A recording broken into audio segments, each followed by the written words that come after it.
Peoples, what's up?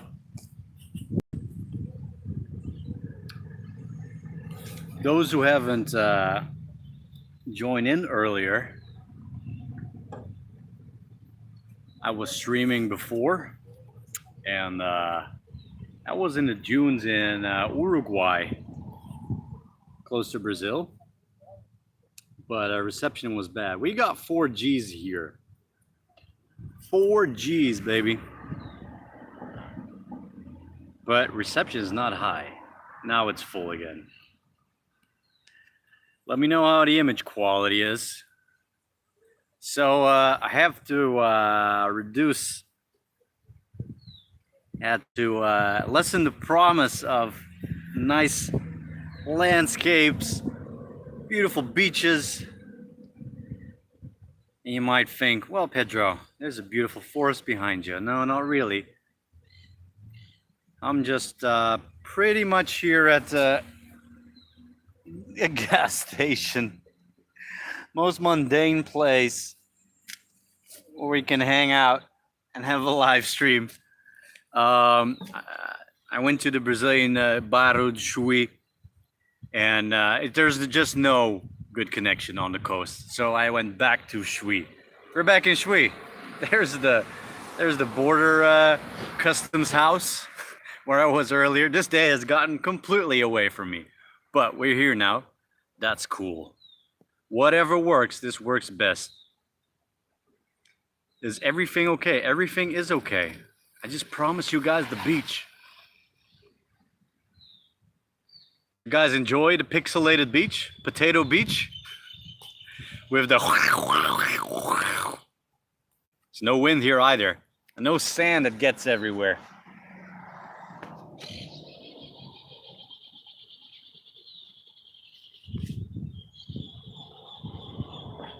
Alguien me puede decir si Pedro Mota está en Uruguay? Sí y no y sí. Estaba, I was, now I'm not, but I will be. But I might spend the night here in Brazil again. But in my passport, I am in Uruguay.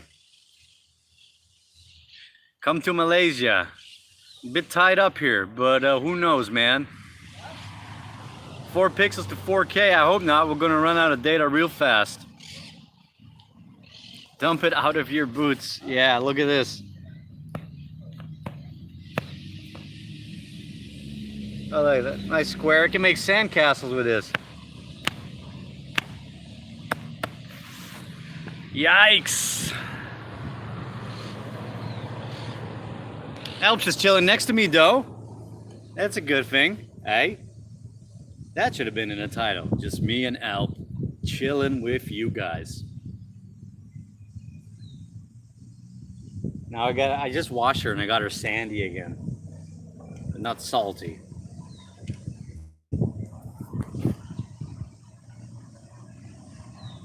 What up?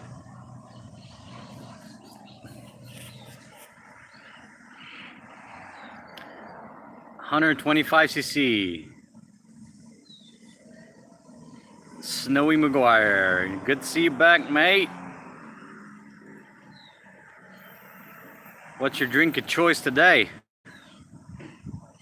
Hey, it's KLR motorcycle. Connection seems better. That's good now. Is it still pixelated or is it at least...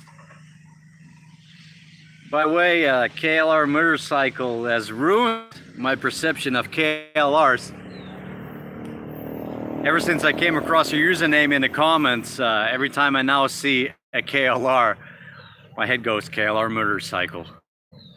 So... That's nice. Should be fun when I get to North America when it's full of KLRs. KLR motorcycles everywhere. I believe you, man. Malaysia should be nice. When I do East Asia one day. I've only been to Kuala Lumpur like a dozen times. You know, connecting flights. Same for Hong Kong and Singapore. Yeah, my boots, DDH, what the fuck? Those are new, yes. Those are. Oh, I said a bad word. Now YouTube is gonna demonetize my stream. The guys warned me at the shop in Paraguay. They have been in stock a long time, like a really long time. I was like, no way boots can fall apart like that. So they must be fake, but the fit was just so right. And I tried cheaper boots and the fit was horrible, but they just sat like really good boots. Anyway, I checked online and yeah, boots do fall apart over time. Like new boots can fall apart like that. That's why they were so cheap, relatively. So they did warn me. I already had them glued on, but they're falling off again. I need to go to someone who has some proper industrial Gorilla Ultra glue. Yeah, that's the boots situation, man. So, but also the way like I said, the way I travel doesn't help. What I do to boots, you'll see in the videos, man. Just sand, seashore, climbing rocks, climbing whatever else, walking. Just these boots don't. They're made for walking. At least that's what I'll do. Portugal, Antonio, abraço. If you come, I'll arrive with you. Okay, man. We're ready for Malaysia. Headlight figured out. Margus asked, did you get your headlights figured out? I did order it, sent to the Netherlands. Later in Uruguay, I'll decide where I get it sent to. I was gonna send it to Buenos Aires, but I don't trust Argentina. Argentina has a horrible rep. First of all, horrible post rep. Second, custom rep is really bad in Argentina, really bad.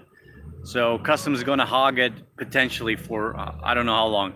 So I think I'm gonna send it to Chile, to a familiar face out there, and maybe they can send it forwarded to me. But it also can be kept by customs there. But I know it's tops for 3 weeks, 4 weeks.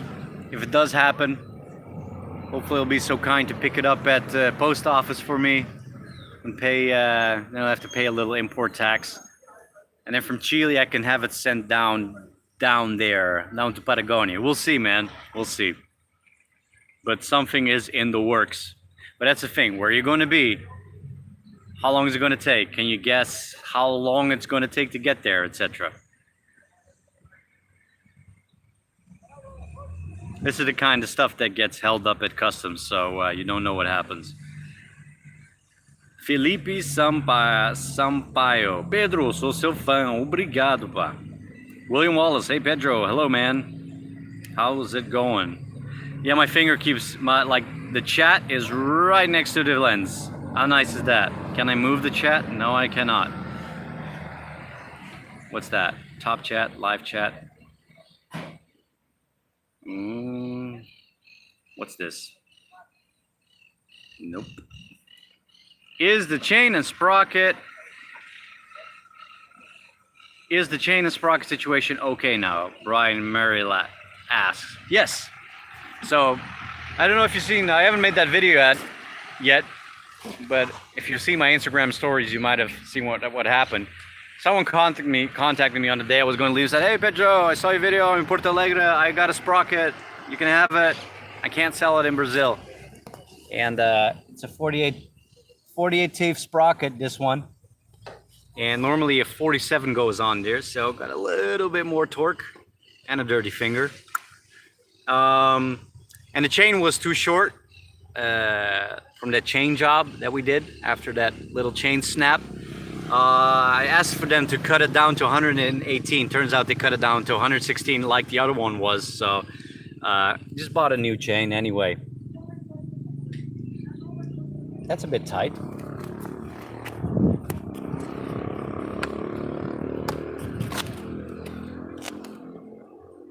Oh, that's better. Looked a little bit loose on the beach yesterday, so I tightened it just a little bit. So that's good. That's good. Brand spanking new chain and rear sprocket and front.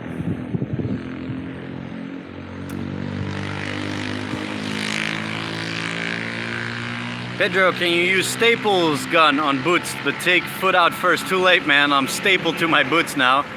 I'm bleeding, but at least my soul isn't flappy. Your videos restore faith in humanity. Ah, cheers, Motopath. That's dope to hear.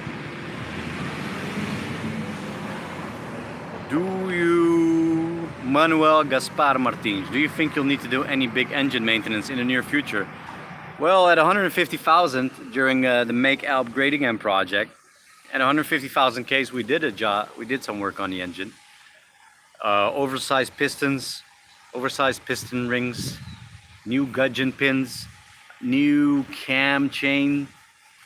Yeah, but I might have to do something in Argentina because my engine head gasket leak has gotten worse, and that's just, I think, because from what I understood, the exhaust, it's always on the exhaust side. The exhaust dries out the gasket and makes it crack, so got to do some work on that to stop it from leaking oil. Would be nice. But the engine, as far as I know, has been updated. Well, not all the gearing, everything else is still original, so who knows what can happen there, but the stuff that moves around a lot, or the important stuff, that's been replaced. Ati Vlogs, I'm from Pakistan. Welcome. Namaste, does that work? Welcome. Vasco. Abraço, Pedro. Tens ideia de quantos quilômetros é que tens na moto? How many kilometers I did on this trip? I don't know, 130,000 to 150,000. Alp has about 200,000 Ks. WW Wilk asks, what's the daily cost in Brazil? Fuel, food, and room. So fuel is about 4.5 to 5 reais per liter. So about €1 to €1.20 per liter. So one full 24-liter tank a day is it's like 20 to 25 liters. Accommodation is somewhere between 12 to 18. At least that's where I can bring it down to. 12 to 18 euros a day. And Brazil has breakfast, except Chuy, except this town. It's so close to Uruguay, a lot of places don't have breakfast anymore. But everywhere else I've been in Brazil, there's always breakfast, which is dope. What was anything else? Yeah, well, dinner. Dinner is usually about 15 to 20 reais, like a nice lunch or a prato feito or a buffet, 20, 25. What's that? That's like 5 to 6 euros. Bottle of water, maybe something else. I don't know, food and other stuff daily is like 10 euros. So 10 euros for food, 15 for accommodation is like 25. Add 25 for a tank, 50. So 40 to 50 euros a day. One full tank a day.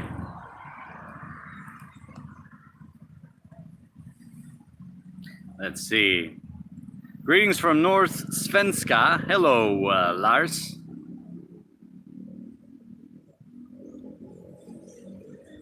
Cool thing though is Brazil is considered expensive, by the way. But Uruguay is also going to be expensive, I heard. And if Chuy is already an indication, just because it's next to Uruguay, it's expensive here, man. Most expensive place I've been so far.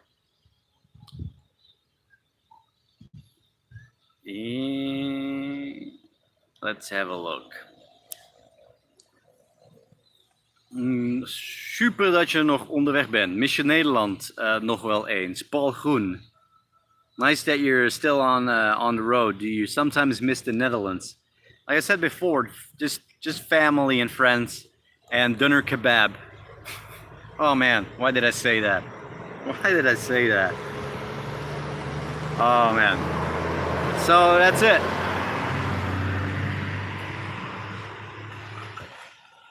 Se você vir ao Brasil, come to my house.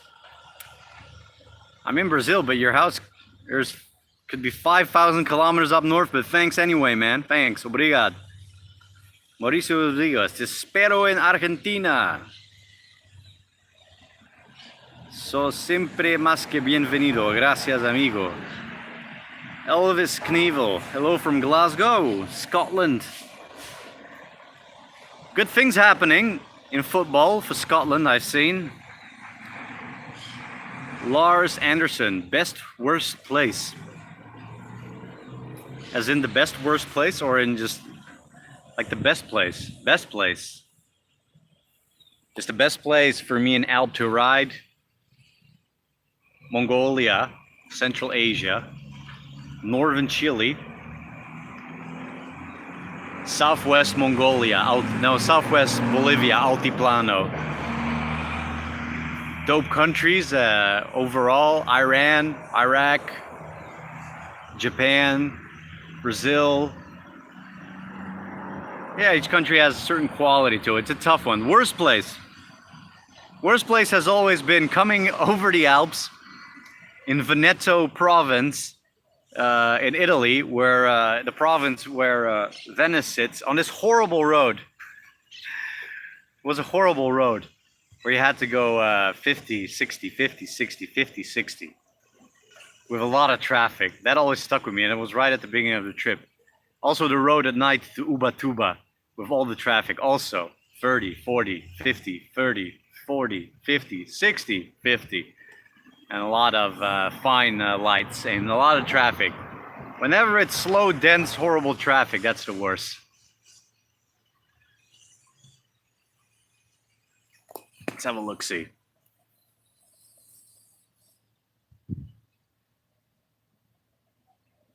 Love your travel vlogs. Thanks, Guy. Your Dutch is getting rusty. No way, man. Might be. Ik spreek straks niet meer de Nederlands.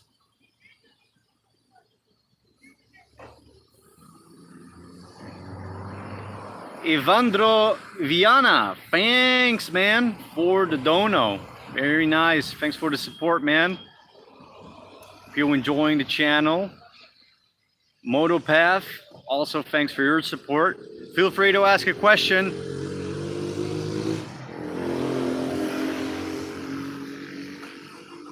You are inspiration for my business to increase my target to be able to support your content. Well, thanks, Guy. That's dope, man. Cheers. Hope your business does well, man. Keep at it.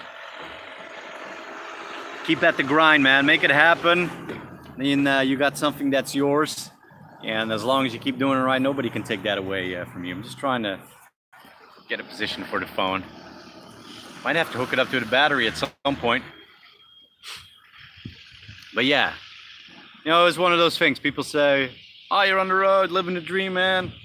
But it's more about that thing. You can be living the dream back where you've always lived in your own country, but at least as if you're doing something, creating something that's your own, and making it work.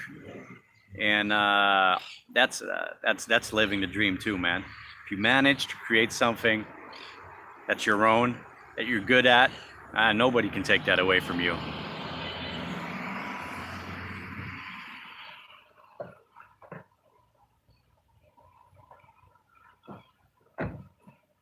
Tajikistan, yeah, Tajikistan is cash, money, amazing. Hello from Denmark. How do you take care of health? You never seem to get sick. What vaccination you have is for South America? Thanks, CHR Wedge. I recently got my. It's the only look. 5.5 years ago, I got a whole bunch of shots. That's a long time ago. What is that? Hep A, Hep B, tetanus. Tetanus I still had in Australia when I cut myself on some rusty steel in the outback during when working. I got like 1 or 2 rabies shots out of 3. I got bitten hard by a it was a house cat recently, by the way. That had me a little bit worried because it was close to my hand and in my arm, and his teeth sank into the skin and a big scratch. And cat stuff is, if you don't watch it, it gets bad. So I cleaned the wound very well. Anyway, it's because I was thinking about rabies again.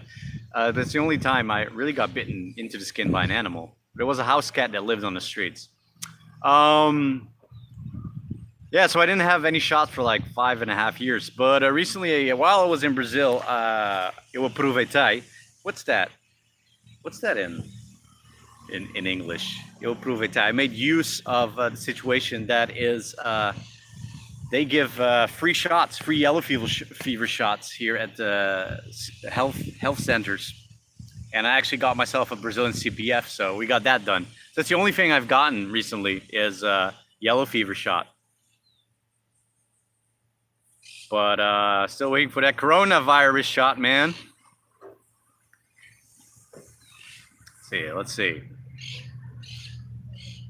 Nice to see you live. I thought at first read nice to see you live.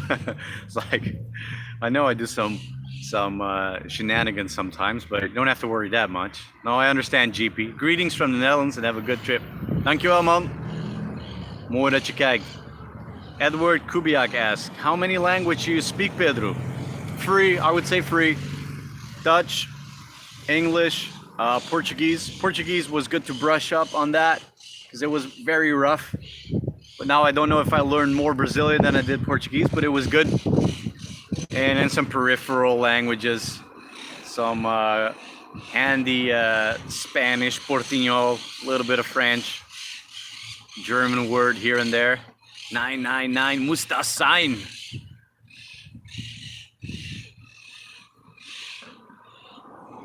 And a couple of words of Japanese, but who doesn't know that?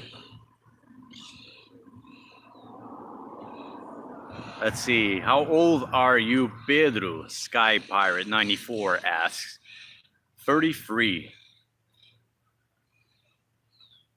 Which provinces you visiting in Argentina? That's a good question, Andres Alvarez. I don't know the name of the provinces in Argentina, but probably this is following, right? Can I just, before I answer that question, find a spot for the phone? Sort of. How's that? Hey, stuck between that gray top bag. People want me to get rid of it, but it's really useful now. Argentina is as follows. Get in there from Uruguay, Buenos Aires. I don't want to hang around. I just want to get down south while we still have a warm month and a half, semi-warm month. And I'm not going to go down the coast. I already have, I know from other people, I already know from someone, a friend, a long time ago, over 10 years ago, you don't want to ride the Pampas. It's not that interesting. Just a lot of agricultural flatlands. And I'll bet there's some nice spots on the coast. But generally, from what I understood, the coast is not really where it's at in Argentina. So I'm going to head diagonally down to the Cordillera, to the mountains, the Andes Mountains, on the Argentinian side, and we're going to ride that all the way down to Patagonia, through Patagonia to Ushuaia. And then from Ushuaia, I'll come back up a little bit through Argentina, and then into Chile for a bit, do the southern part of Chile by the Cordillera, which I haven't done. And then once I'm halfway, I'm going to pop back to Argentina, because I've done that part of Chile already, middle to the north, and then come back in and follow the Cordillera on the Argentinian side, you know, in direction of Salta. Should be good again, man. And do that bit, because I haven't done that, and that's another part of Dakar country, so it should be really nice. That's the plan for RG.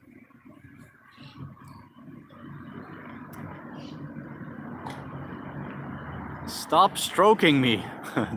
Duck Multiverse. Hi, bro.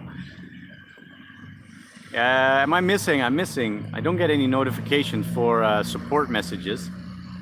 Motopath, yes. Getting my finger in there again is annoying, isn't it? I'll come from the right. Not zoom in. Don't zoom in. Don't do that. Did I just zoom in? Yes, I did. Tony D, thanks for the support, mate. Love your channel. Do you ever get lonely? For the longest time, I didn't. Like years, man. And then when you add it for a long time, then yeah. And it's more these moments that you're like, this would have been nice to share with friends, with one of your friends that you know. It's like, this would have been cool to experience together. More like that. I guess 23. Oh, bro, you shouldn't have said that. Are you in Shui? I'd cross through Jacuaro if I were you, but Shui is okay too. Already here. We need more drone footage, that cat. What's up, cat? Yes, it's coming. I've recorded a whole bunch of stuff. It's right about in the next episodes where it's gonna get ramp up. But boy, ooh, that's some frustration there with the drone. Well, flying it, getting the hang of it, that's one thing, and then trying out the automated stuff. Oh man, it's like I had a frustrating moment or two in places that were way too nice to be frustrated. Figuring out some things, with for the drone to follow you, to record, to do it correctly, or it just stops during the best moments. Like I had the evening when I was gonna set up camp. I'm riding for some dunes, some small dunes, right, on a track for some small dunes on the beach, and I thought I had the drone. It was behind me, but it just stopped. It's probably the active track couldn't see me anymore with the background because it was getting dark. So then you're like, oh shit, I just missed a nice shot. So I got a bit of frustration with new technology. But it's coming. It's coming. And over time, I'll get better at it. But it's good. It takes some time though, Sometimes like I don't really want to do this, but this is nice. So you're stopping in the high heat, right? In a part of the beach. I was at on this beach for 200 kilometers, longest beach in the world, right? There's not a soul out there. And you're like, okay, I'm gonna stop here, and it's really hot, and it's midday, sun is smashing onto your head, and I'm gonna be patient, open the case and unwrap the drone and all that, hook up the phone, before you get the drone started, 10, 15 minutes past, 10 minutes, and then you start recording, you have to pack everything back up. So you have to pick your moments sometime. Some of the nicest places sometimes can be a bit taxing on you. And then you have to decide, okay, I'm going to stop in this desert-like place and record stuff.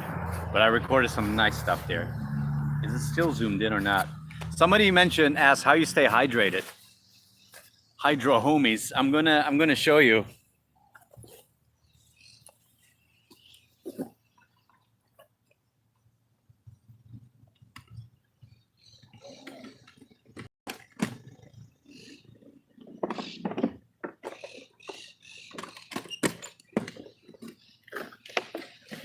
I have this in the top case.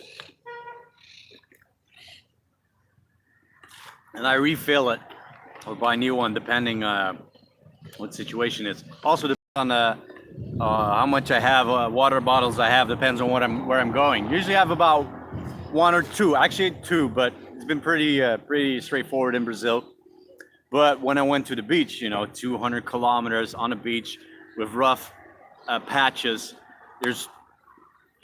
if you have to get out of trouble, it's at least 50 kilometers walking in landscape in desert-like landscape. So I brought with me 5 bottles of water. So that's about 7.5 liters. And on the second day yesterday, once I started getting in some soft stuff and got stuck in some seashell stuff, and then my mind goes into, okay, a little bit of rationing already, because I only had 2 bottles left. So that's 3 liters left on a very hot day. So you do think about that sort of stuff.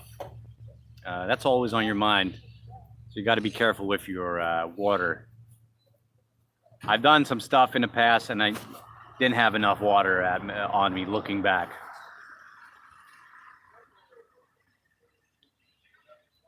I'm scrolling back here.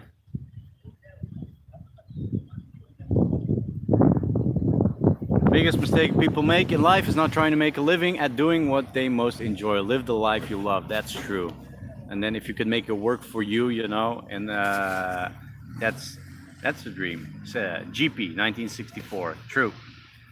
Drink Corona beers for coronavirus. I'm trying to get to Mexico. It's the only place that can save me. It only works when you're in Mexico. Only works in Mexico. Corona beer does taste better in Mexico. I've been there backpacking. I was like, oh, I'm drinking Corona in Mexico. It was like highlight of my life back then. Arne Roda asks, Pedro, where and how did you get your technological know-how for your bike, and did you learn on the go? Greetings from Gambia. Oh, first of all, I always like to tinker I really like tinkering stuff, building stuff, working on stuff. Not that I was great at it, but I liked it, or I to figure it out. And before I can even tension the chain on my first trip to Istanbul and back, I remember I had some Greek mechanic tension my chain while I sit on the bike, right? Chain tensioning. I paid someone. Didn't want a dime for it, by the way, because it's so easy, I guess. So that's where I started, right? And then you move up from there. You know, you start tackling things that you think you can tackle, like brake pads, right? And that's scary. Tensioning the chain, and you build up from there. And you watch mechanics, you watch people you know, or strangers work on your bike, and you go from there, right? You learn from them, and or you look up things. And the more you do, the more you can do again, and the more you have a clue. It could be like that. And then I did the crazy ass project, so that opened my mind, opened up my know-how a lot more. So I know where everything is. Yeah, that's just by doing. Just by doing. Let me see. Oh, let me change that. Oh, I went heaps. Paul Groen, je hebt Carnival gemist, jongen. Het was zot. Such a shame. Missed Carnival in Brabant. I didn't do. It's like there was Carnival here in Brazil too, but I wasn't down in Porto Alegre, already on the coast here, and I was just prepping for my beach ride. Mr. Solitude, howdy Pedro. Would you have extra problems at border crossings if you had a small pooch as a riding buddy? Yeah, well, man, that depends how serious some countries are. I wouldn't be surprised if you do. Someone else on the internet could tell you a lot more about that, I reckon. There's people who travel with their pets, but you probably need like vaccination books and all the whole works and paperwork for your pet. I have a friend who smuggled a cat to the Netherlands from Colombia. I don't know how they pulled that off, but yeah, it's like there's rules for traveling with pets and crossing them from border to border. So that's something you have to look into. I think you won't get away with it just like that.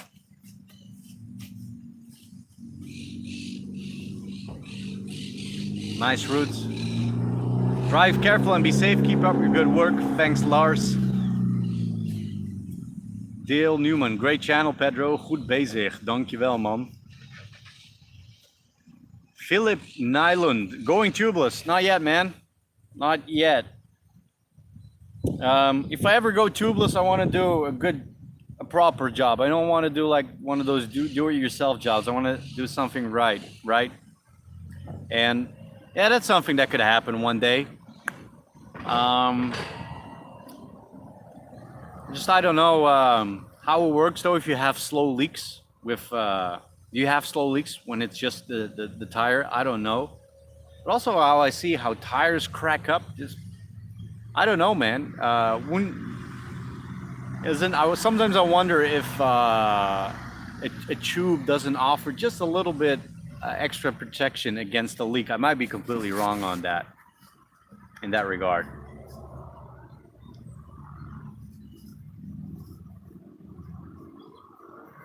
Felipe Sampaio, you get to hook up with the ladies in the cities you visit. You meet people. You make some friends. Make some lady friends. Yeah, man. But that's not all of that makes it into an episode. Paul Groen, elk stadje een ander schatje.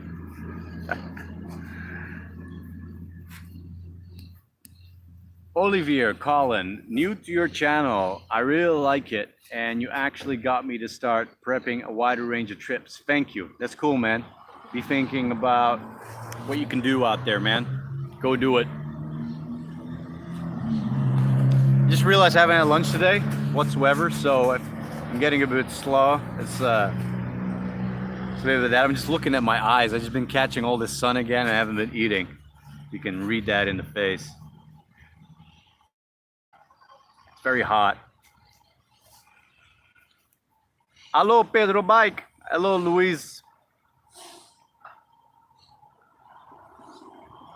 KLR Motorcycle, I have the utmost respect for you and others travel that upload as they go. It consumes a large part of the day. Yes, it does. A whole day, at least.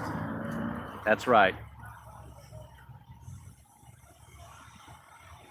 Dale Newman, I'm surprised you haven't been using soft sidebacks, seeing as you do loads of off-roading. Is the metal top box okay? You know, actually, again, during that fall in the beach sand, and it just ripped the pannier off. I just thought, you know, it's nice with just the gray bag, the one waterproof bag. Nothing would happen, right? That's still the best actually, but it gets heavy from the top. And when you fall, the bike lays flat. Yeah, that's tough. It's been easier to pick the bike up with the pannier. But the top box been great. I did have to do some work to waterproof it better, definitely. But now it's good. It's on a bit tight. It has a very specific range angle to get it off. So when I was in the sand and I ripped the pannier off, it was sticking in the sand, so I had to dig around it, and then it was rough. So this is in the heat, right? This sun is 1 o'clock, sun is blasting on your head, and the GV used to be like this: turn a key, or the way turn a key, flick something, boom, just chuck it off, right? This one I can't. And remember when I was stuck under the motorbike, right? I chucked the GV top case off.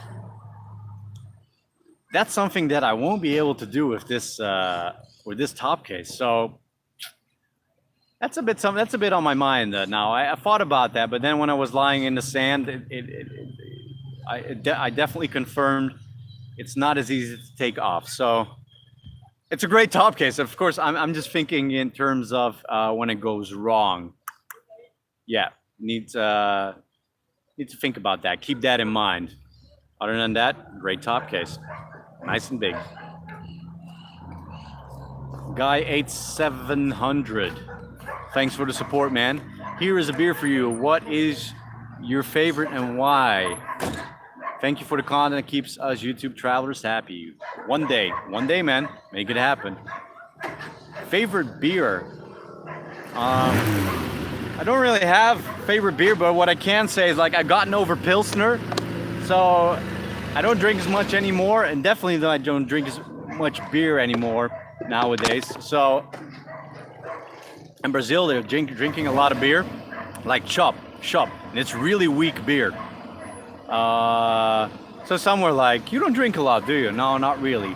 But good Belgium and some Dutch speciaal biertje, a special beer. That is some good stuff, but I haven't drank that in a long time, at least like abroad. I sometimes see La Trappe abroad, and I definitely buy a bottle then. And La Trappe is made in Tilburg, the only monastery beer, Trappista beer in the Netherlands. I used to study in Tilburg. You know, a nice triple. You know, beer with some body, beer that actually, you know, Pilsner, I don't know, it's just water flavor like beer. And it's not about just like, oh mate, I just want to get pissed, mate. No, it's about like, you want something that feels like a stiff drink too. And special beers are right, just right. There's a big hype regarding the, craft beers. But craft beers are a lot more miss than hits. I could use a special beer today though. Quarantine S. Hey Pedro, nice to see you. How are you? Pretty good. Bit fatigued. Coming down off my trip, my 2-day trip down the beach, and I camped out. Camping doesn't fully really rest you, and just non-stop off-roading, but all good. Feeling my face, feeling a bit burned all day. I got wounds in my hand. I was cleaning Alp, and I was using this detergent that I had there, and it just starts biting into my skin. And I have all these wounds in my head. Look, I lost skin. Sorry, I'm giving you the finger, guys. Nothing personal. But I lost skin here. I got all these. I had a bit of trouble making a fire. It was one of those that took me like an hour to get it going, and I was using driftwood. So I got my fingers burned everywhere. And I just got a real burn here. I had an exhaust burn here. So I have all this detergent, high-strength detergent biting into my hands earlier. That was fun. I actually asked for gloves. It was too much. It was like working like an antiseptic on my hand. No, pretty good, man. Was supposed to be further down in Uruguay, but I'm just chilling with you guys. So no beach, but, you know, happy as can be.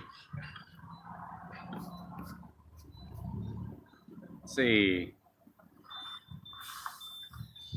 Pinaguate. Buen viaje, Pedro. Saludos desde Los Ángeles. Gracias, amigo.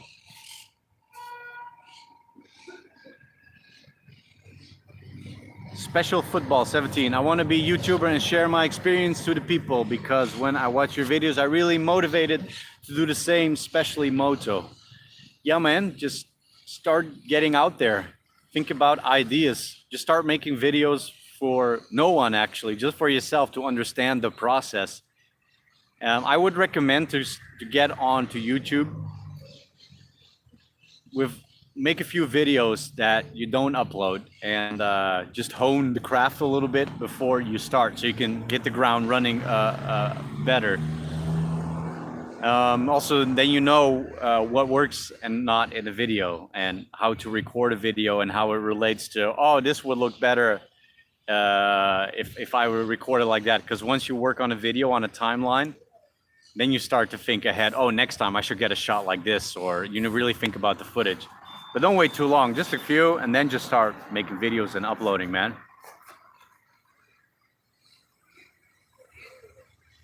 JMD, YMD, hey man, is that you? YMD from Belgium, filmmaker.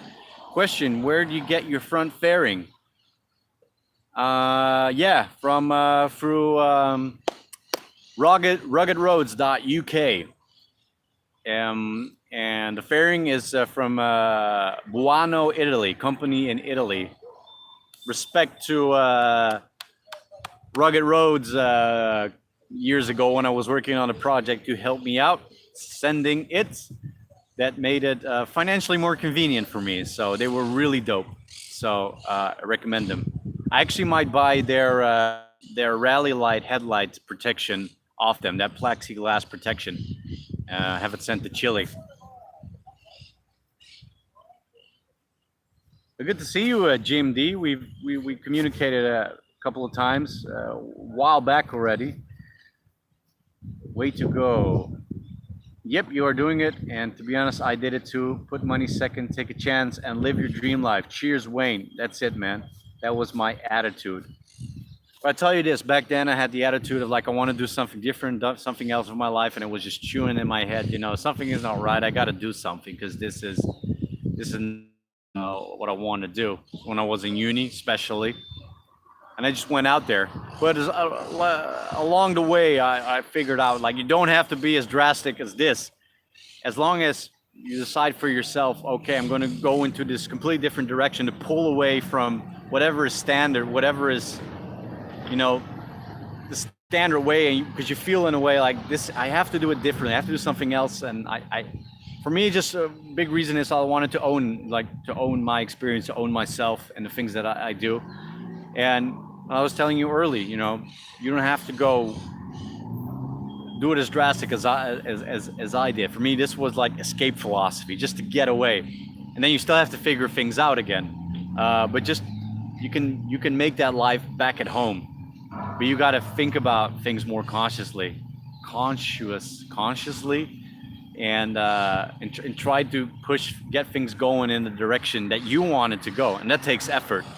But that's also the dream life, if you manage slowly to build that and to do that. John McGee. Dude, I like your channel. Thanks, man.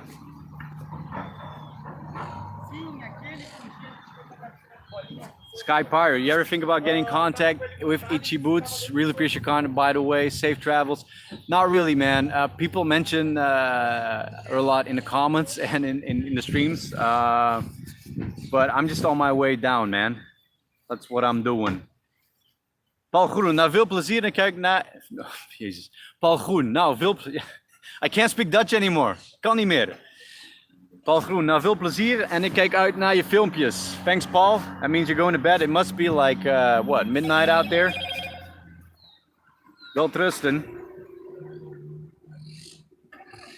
Special Football. How was the family you stay with? I want to stay with them also. You mean one in Foz do Iguaçu?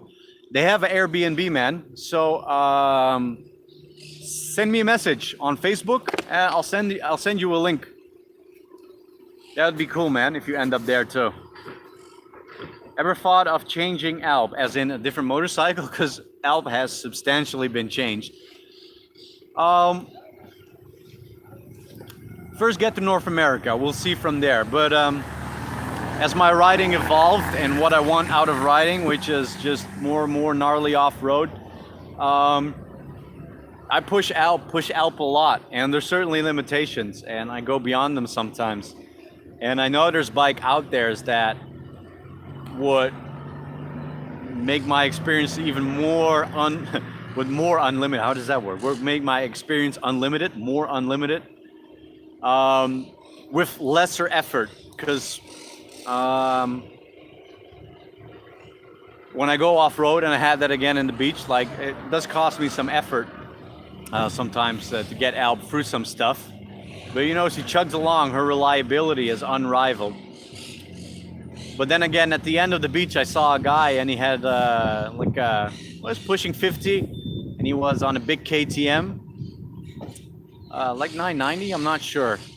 And he had a girlfriend, the missus on the back, with a pannier and some stuff built around it. And he just came down the beach too, you know. And it's like, look at that loaded bike, right? And I imagine just the power that that bike has, right? And then great suspension travel. Yeah, it would make some really gnarly off-road riding easier. And that's maybe something to think about for my future bike that I'll have in consideration. Take in consideration. English.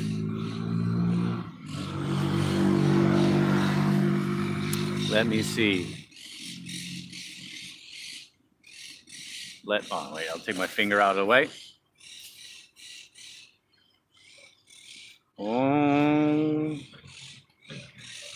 Sergio Brinkhouse. Pedro, when you're passing by Montreal, Canada, ask me again when I make it to North America, bud.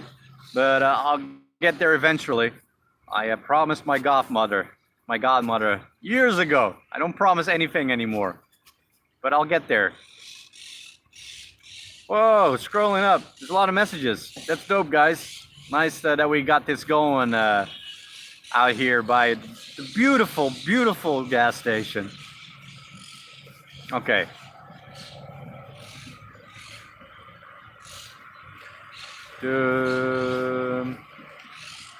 Boa viagem. Obrigado, Luiz. Marco Barufaldi. Grazie. Thank you for the support. You can leave a question or a message if you want. Safe travels, Pedro. Thanks. Ah, there it is. Thanks, man. Bennett Boulogne. Thanks for the support, my man. What is the cheapest country in South America? Bolivia, probably. I haven't properly been to Paraguay yet, but Bolivia has been the cheapest so far. I don't know about Venezuela though. You know, a dollar is worth something out there. I bet at the moment.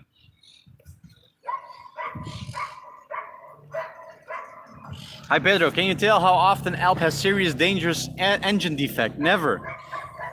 I had a perforated diaphragm in the carburetor at 100,000 in Japan.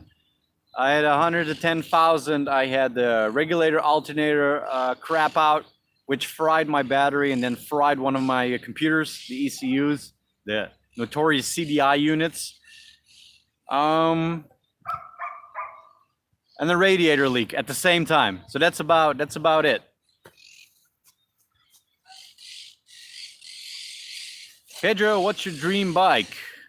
Arturo Quintanilla. Like a Dakar bike. Like a proper Dakar bike. I've said that before. Proper Dakar bike. When I see the new Tenere 700, ooh, that looks nice. That looks nice. A lighter version of the Tenere. Like KTM, like I'm not that much into the motorcycles, like see what's going on, but you know, when I'm talking about hitting the dirt, you know, it makes a few nice bikes, also in the lighter range. Wonder what Honda will do in the future, man. Yeah, New Africa Twin is pretty cool. It's a big bike. I would like to properly ride Africa Twin, the New Africa Twin one day. Or maybe the lighter version could be an interesting bike.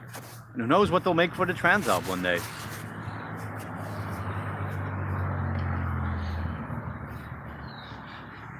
How's the new old chain? No, I got rid of the new old chain. It wouldn't fit on the new rear sprocket, so we got a new chain now. About that. Oh, so this is actually a good chance to talk about what happened all this time. Like I kept pushing the chain forward, or I just forgot about it. But I just had this image. I want a DID sprocket, front and rear.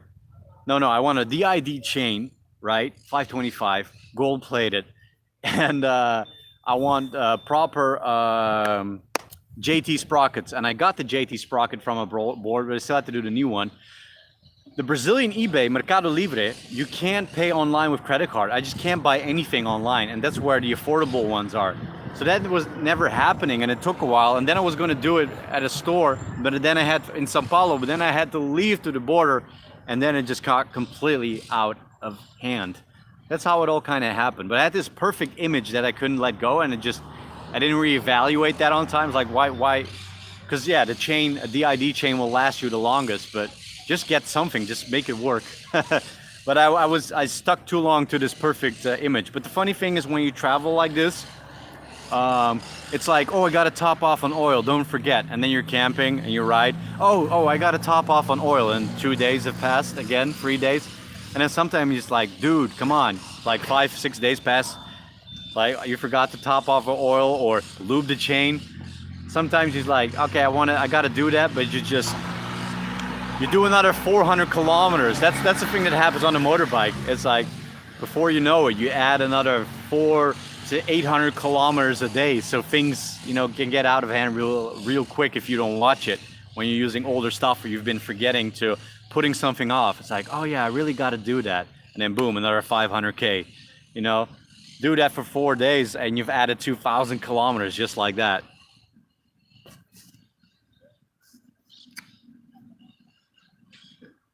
Side cases help keep the bike off your legs when you're down, true, DDH. Plus, I made the rack more to the back, so it's really far away, which is nice. I can get to the chain properly too, and the side panels, which is nice. It's not sitting in the way. Farouk, what was your biggest crash? How much did the repair cost? Australia, that was a big one. Broke my hand. Blessed be reciprocal healthcare between Netherlands and Australia. Operation that they did in Perth on my hand was free. Spent money on a plane ticket from Kununurra, northwestern Australia to Perth and back. Stay with friends there, and then the bikes. I got some secondhand parts. I got a lot of rivets and put it back together. That wasn't too much. That was the biggest crash.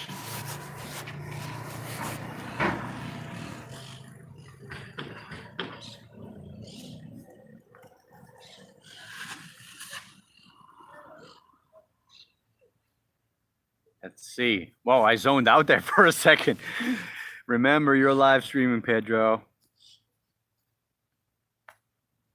I am now working hard to learn Portuguese Spanish. Yeah, it helps, man. Otherwise, it's still basic English words and gestures. Randy Polderman. Hey Pedro, word je wel eens herkend? Nu een YouTube-ster ben. Ja, valt wel mee. Maar, Randy asks, have you ever been recognized because of YouTube? Not recent times, but before, when I was staying in Viña del Mar and Valparaiso in Chile, yeah, I've been approached randomly a couple of times on the streets while I was walking with the camera. It's like, hey man, I watch your videos. That was funny. Oh well, and recently actually, yeah, when I left Porto Alegre, in my Instagram story, it's like I'm going to pay for a pint for the oil that I bought at the gas station. 2 cops walk in, and they're like looking at me. It's like, oh, what's going on? It's like, hey man, I follow you on Instagram. Oh, okay, dope. That was cool. That was cool.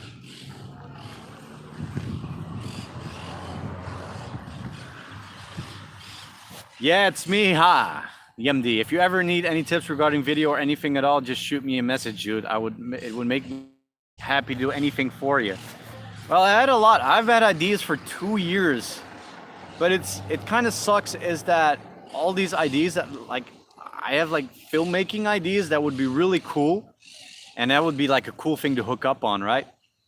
But I just know that they wouldn't do well on YouTube at the moment. I'm getting things to work with what I do now, but I have so many other ideas that I would do, but they would take a lot of time, and in the end, I don't think it will gain any traction. There's a bit of a payoff situation between time invested and that's a shame. It's like Bolivia has these landscapes where you just get a lot of short film ideas, you know. That would be cool. Maybe we could talk about that one day.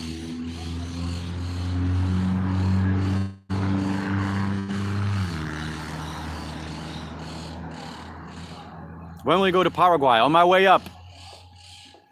That's who asked that? I lost the comment already. Special, I keep reading your questions, man. I gotta say if we got some other questions that we can ask of other people. Was a bit checking out that stop sign over there. Let's see.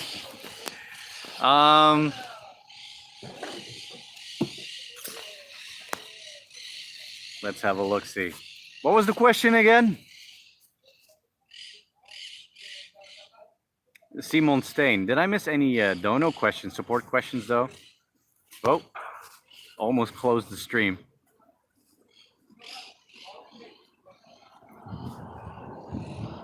Dale Newman, no, keep the Transalp, old school rules, fixable anywhere. True, true. They just need to make a modern bike that without all the electronic stuff. Just don't worry, man. I'm gonna stick for Elvis for a long time, but just make a modern bike, but without all the electronic stuff. You know, with that good engine, without the excessive plastics. Do you have to make an exhaust that's this big, that looks like it's from the bloody future and probably weighs a ton? Does it have to have all these crazy angles of all this plastic on there? You know what happens to that when you fall? It's like, don't do that. Just make a basic performance motorcycle that good for off-road without all the excess. I don't know. So I saw a comment. A person asked me, what do you miss on a bike? In emergency situations, maybe ABS, but I've gotten so used to riding without it, I don't really think about it. But hey, those split second, you can't think situations, it definitely helps. Because a lot of my emergency braking situations and crashing in the past was due to just using one brake, you know? It's tough to get into the habit of both brakes. But my front brake squeeze has something gradual, as a gradual increase to it. And I've heard people talk about ABS and it makes them lazy. They just boom, squeeze, ABS will solve it. I don't have that. Fuel injection maybe for altitude. If I could manually adjust fuel mixture, that would be really dope. Fuel mixture, air mixture, that would be really nice. Other than that, just less electronics. Just make the bike fixable. A modern fixable bike, but they still have to sell, right? They have to look nice in the magazines, and they have to look like the dream adventure bike, right? So I know why they do it.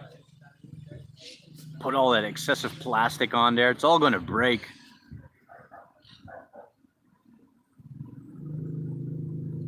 When are you visiting Tunisia? I don't know, man.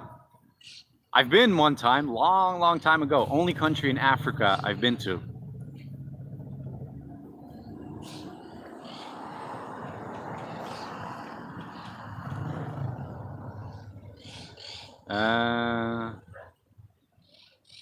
That boy, love you fella, always something to do or to fix, so much better than the other around the world riders. Well, cheers, man. You got to be able to work on your bike. For me, it's something that was born out of necessity too. Like, there's no one around. And as you see, I pull shenanigans. I do get myself into trouble sometimes. But there is this notion, this idea that somehow I should be able to manage to get out of trouble. But to do that, you got to bring the tools. It's one thing, right? People sometimes ask you, Pedro, you have too much stuff, right? And pack less stuff. I got a tool bag like this, you know? And, oh, that reminds me, I really need to get that socket 8. But I have almost everything that I need to get parts off the bike. And I've seen people talk about it sometimes. No, you don't need that. You don't need that kind of, just get it fixed somewhere. There's places you're not going to get your bike fixed, man. There's places like that nobody is going to be there. On the beach was like that. Maybe later in the day, maybe a Jeep comes by. I don't know. But maybe it doesn't for 2-3 days, right? The desert track, Australia, 300-kilometer track.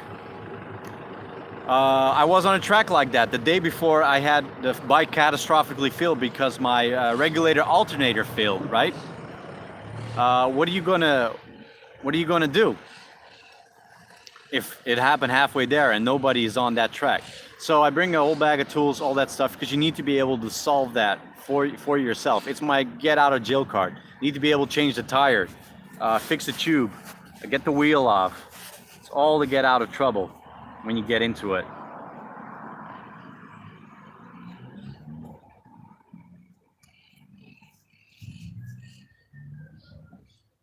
Ilzon Bolzan. Safe travels, Pedro. Enjoy your time in Uruguay. Thanks. Gracias. Eduardo Stark. I tried to meet you a lot of times by Instagram. Is that so? I get Instagram has like free mailboxes, and ever since I started doing stories, there's no comment section, so it all gets added to these mails, these mail lists, and then I got the questions coming in through Facebook. Facebook also. There's a lot of I don't answer anything, but I answer quite often things and reply to people. But there's a lot coming in, so that's probably what's going on. Every now and then I do end up with people that I met. You'll see it soon with Fabrizio on the coast. Cedric Franzen, nice stop sign. Nice stop sign indeed.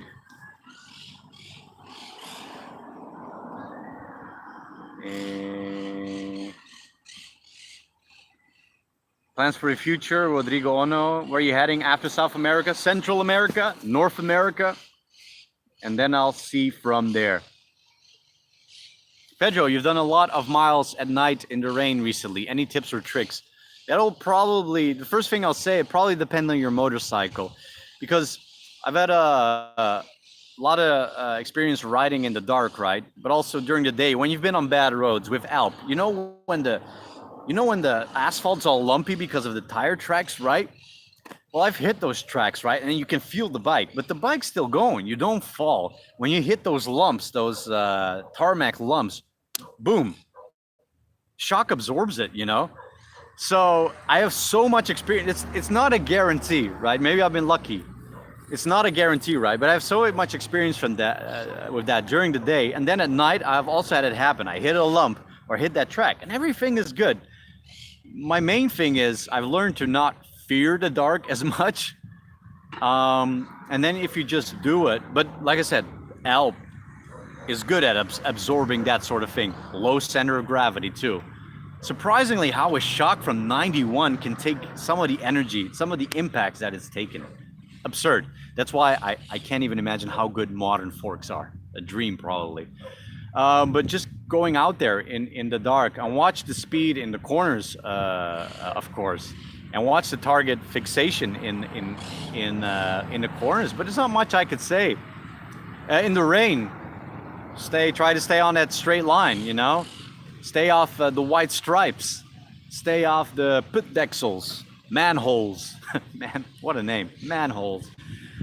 Stay off of those in the corners, cobblestones, cornering. The rain, the most dangerous is the cornering. Watch the asphalt. Sometimes when I see asphalt that's really bad, I just put my foot down to feel if it's slippery or not. But just experience, man. Getting more experience in the rain. Getting that live streaming first again. Yeah, if you fear, I've seen people stop on motorbike in the rain, but I just keep going. I've ridden for some torrential rain. Hill was a bit scary though. One time I ended up in the snow. That was really weird. When I was just left the Netherlands in southern Germany, the whole highway goes white. And I just tried to maneuver in a nice straight diagonal line to the side of the road. Mostly you learn the most when shit happens. The roughest day, I call that leveling up. It's like one of those multiplayer games, right? You have all these categories, skill categories.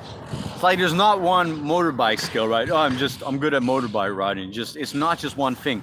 Someone who's good at pumping 200 kilometers an hour through corners, maybe doesn't feel comfortable riding in the dirt or riding at night. So there's all these skill trees that you can work on, and the more experience you get, the higher your general skill becomes, right? But every time when I haven't been a long time in the sand, and then people see me do that, I do the turtle walks. Like, Pedro, you gotta gun it, man. So you gotta send it. But when I haven't been in the sand a long time, like recently, you'll still see me do that. And once when I pick up, also because of my packing situation, right? Weight distribution. But once I get comfortable again in the sand, and I've done it so much, Mongolia, Central Asia, just Bolivia. But if not doing it for 4 months, you got to get used to it again. But then you get to that part again in the sand, like, oh, you start to lose your steering, right? Your front wheel's going away. Oh no, that's scary. Put your foot down. No, accelerate, and accelerate out of it.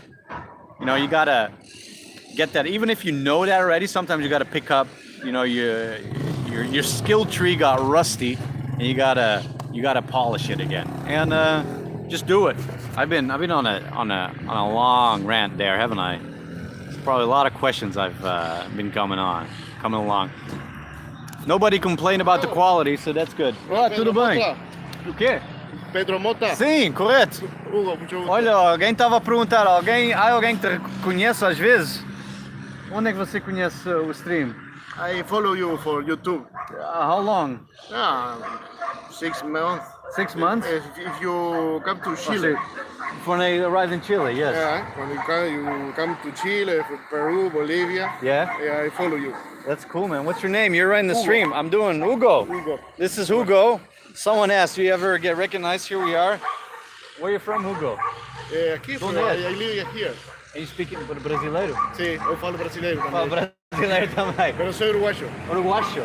Sim? Então vives nos dois lugares? Aqui entre os dois, vives nos dois. E onde? Em Chuí também? Sim. I live here in Barra del Chuy. Barra del Chuy. Ah, cool, man. I was there, but we had no reception for live streams. So, it's bad. The signal is bad. Yeah, and I was there after I rode the beach. I don't know if you see my stories. I see it here. Yeah. I recognize this word. Yeah, cool, man. I have to live, come here. Yeah. Oh, you was watching the stream. Well, I was at the beach yesterday, and with the places to stay were too expensive, and I had to come to Chuy, man. It's expensive down here, isn't it? Sí, yeah. For staying. Yeah. For staying. Crazy. Look at that. If you need something, Pop a las órdenes. A las órdenes. A las órdenes. Gracias. Oh, I don't know, send me a message in a second. On Instagram? No, don't have it. No, I follow you for YouTube. For YouTube? Yeah. All right, man. You have Facebook? Yeah. Like Facebook? Send me a message on Facebook with some info. Okay. Yeah? Donde estás? Dá alguma informação. Pode ser que mais tarde passe por lá, então. Tá bom? Tá bom. See, and this is how you meet people. Nos manda lá, tá? Eu te mando mensagem. Tá bom. Prazer. Well, people, that's travel for you. Oh wait, that's what they call in IRL streaming a stream sniper, who watches the stream and then comes looking for you. Honk honk. So I might actually pop by later. Oh, I gotta work on a video tomorrow though. Oh man.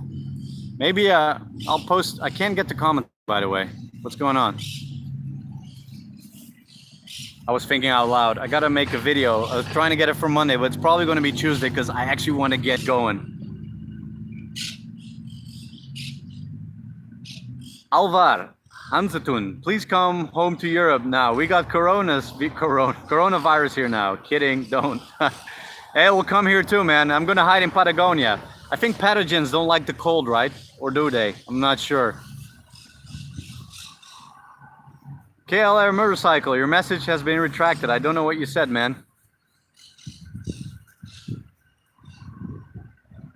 Have you any, Philip, have you any experience with the Transalp center stands? No, but people ask me that quite often actually, and I don't want a center stand. Transalp sits very low. When you got a hump, it hits it. If it wasn't for that bash plate, oh man, the lower end of the engine would be ruined. And there was a time when I didn't have the bash plate, and the original plastic one got ripped to shreds. So imagine the center stand hanging from that, and that's also 3-4 kilos. It's something that can hook against rocks, and the way that I ride, it would get completely destroyed. But it's handy, man. You roll your wheel when you want to lube the chain, set it up straight. Yeah, that's nice, but there's more cons in my book than pros for the kind of travel that I do. Pedro, genial que estás por aquí. ¿Cuándo los subtítulos en español? Claudio asked. Subtitles, yeah, that's the thing, man. So I started making them in Portuguese because we were speaking a lot of Portuguese. But getting the video done takes for me like a lot of time already, and then the process of uploading, it's a lot of time with the thumbnail and whatnot. And now I've added to write that, so that takes quite some time too, to do a quick write-up of Portuguese. But I understand Portuguese for the most part, so I can do that. With Spanish, not so much. Yeah, truth is I do that mostly for the English-speaking people, so they can understand, because that's a majority of my channel. So they can understand the Portuguese bits. But if I'm also going to translate to Spanish and other language that people request, it's a bit too much. It's already going to be a bit harder to translate to Spanish because I don't really understand all of the Spanish to English. I don't know if I can keep that up speed-wise. Once I get back to a point where I make 3 videos a week, when I finish it, video uploading, I got to get rolling. I don't know if I can keep that up. So I'm probably going to go back to translating only the bare necessary stuff, you know. So when to understand a conversation, not anymore, hey, hello, how are you, where you're from, that sort of thing, but more when it really adds something, when you're missing out something essential from the episode. I don't know if I can keep it up. That's why I asked if people want to help with translations. It's ungrateful work in a way, I know. And your name should appear in the description if you're a collaborator for subtitles. Thanks, by the way. There was 1 or 2 people who have made Portuguese subtitles for whole English episodes. Muito obrigado, pai. Isso foi muito bacana. But I know it's hard to keep up. But if you want to help out with subtitles, if you want to be a boss, please be my guest. Anybody can add subtitles to the episodes. It would be really neat. This happens to a lot of YouTubers out there. It's like they don't do it themselves. It's people that actually do it for them because they're such a fan of the show. So yeah, if you would like to help out, be my guest, man. Please help. That would be dope. Thanks.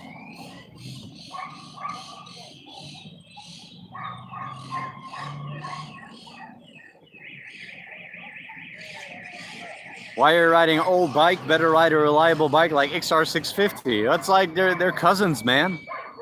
I don't know what year that XR650 is, but there's some older ones out there too.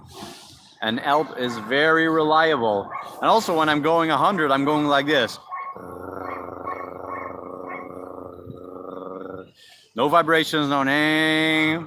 Lighter XR, air cooled though, is more basic.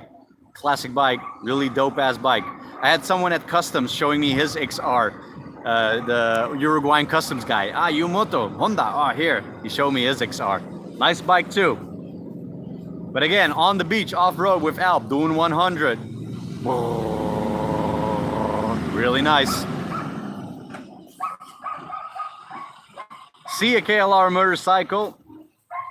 See you in the comments. Florian Fashing. Florian Fashing, how long do you need to cut most of your videos? All day. Like, it's a proper work day and more. especially on more complicated story-intense videos. I have a lot of cuts in my videos. I might be working on simplifying my videos though, because it's getting a bit too much. A lot of cuts, a lot of footage, and I might have an idea to simplify that more. And then there's still thumbnails and uploading and making a preview video. That's again a couple of hours. That happens mostly in the morning. So yeah, that all adds up, man. And then you ask, how do you do it in a tent situation? Well, you can't. I started out making videos in New Zealand when I started my basic videos before I stopped making videos because I was working, week in, week out, month after month.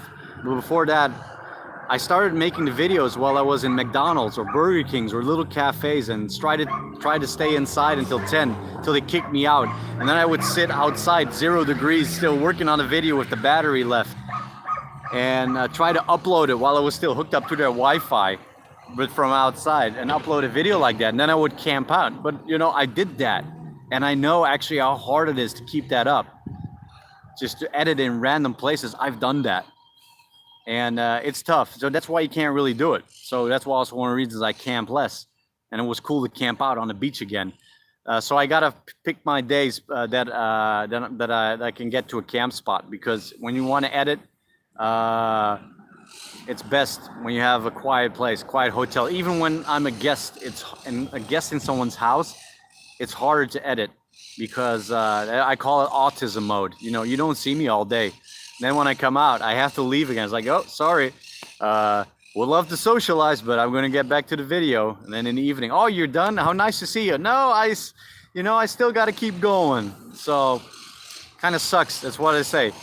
You think it might be nice to meet me or have me over as a guest. And I said this before, not in video making mode day.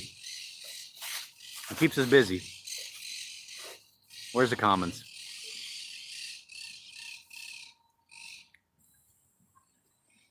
Let's see. What about coca leaves in Brazil? They don't have them here. It's illegal. Super duper illegal. In Rio Grande do Sul, they also like their mate, like in Uruguay and Argentina. You know, the thing, they have their cups and they sip through that pipe hot water with the leaves, mate leaves. If I had coca leaves here, I would add them to the mate and make coca mate. Maybe that's an idea for next time I'm in Bolivia, and I will be later on this year.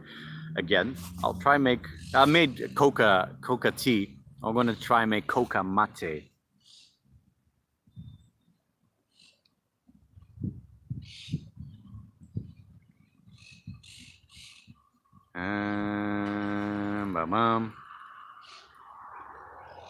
With the new big aluminium top box, any worries about too much weight on the tail section of Alp? Peter Kellogg asks. Yes, and it was, and I could feel it, but it has about 3 kilos more than the GV top case setup had, right? But when I started out, I still had the tool bag in there. I had the spare parts bag. Did I? No, I did not. I had the tool bag in there. It wasn't. It was filled with the heavy stuff. Right now, I got the tool bag hanging on the side now, and I got the sleeping bag in there. I couldn't fit the tent in there like I wanted, so that's back in the gray bag. But now I got the sleeping bag in there, my clothes bag, laptop, drone. It stays nice and safe in there, nice and snug. So I got lighter stuff, so that made a huge difference. So before, when I slid everything in the top case, I would feel the front end, and it was horrible in soft sand at slow speeds. Could not trust it at all. But now it's a lot better because I moved heavy stuff from that top case, and nothing is heavy on top anymore. Maybe I'll even remove that grill one day, but that support grill, but that's a kilo or two, But for now, it's okay. But overall, it's good now.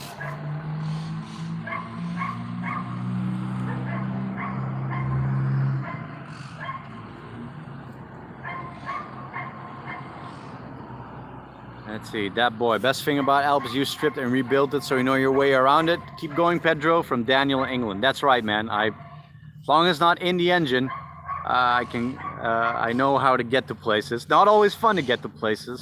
Least favorite part is when you gotta pull your carburetor out. Let's have a look.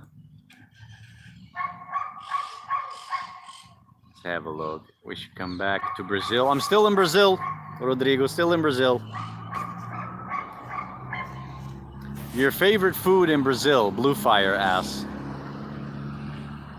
The cheese, Rio Grande do Sul. I had a really nice cheese here once. They call it cheese. It's like this bun with egg and meat and all sorts of stuff and vegetables in there. That was nice. Picanha da grelha, some good churrasco. I don't know the name of the meats they have here. Good churrasco here in Rio Grande. That was very nice. I ate well in Brazil. Definitely ate well. A lot better than in Bolivia. Let's have a look-see. Oh, by the way, imagine like if the video craps out at some point is because I run out of data. That's you know, we're on the 4Gs here. They add up. You need some stickers or swag to hand out to fans that walk up to you. Matt XR. Yeah, no. Maybe I'll make something again. Like I meet people, I get stickers, you know, but I've never been in the sticker business. I did make cards one time because when I worked in the Outback in Australia at the Roadhouse, I was pumping fuel and met a lot of riders on the Great Central Road, and I would be chatting with them, and my boss would be looking, you know, all in good gist, you know. But I decided to make some cards. So when I would meet these riders, it's like, oh, you know, contacting me or check out, you know. I wish we could chat further, but I just filled up your bike and I got to keep working. So I made these cards. That was one time. I don't know. Maybe I'll make something in the future. We'll see after Patagonia.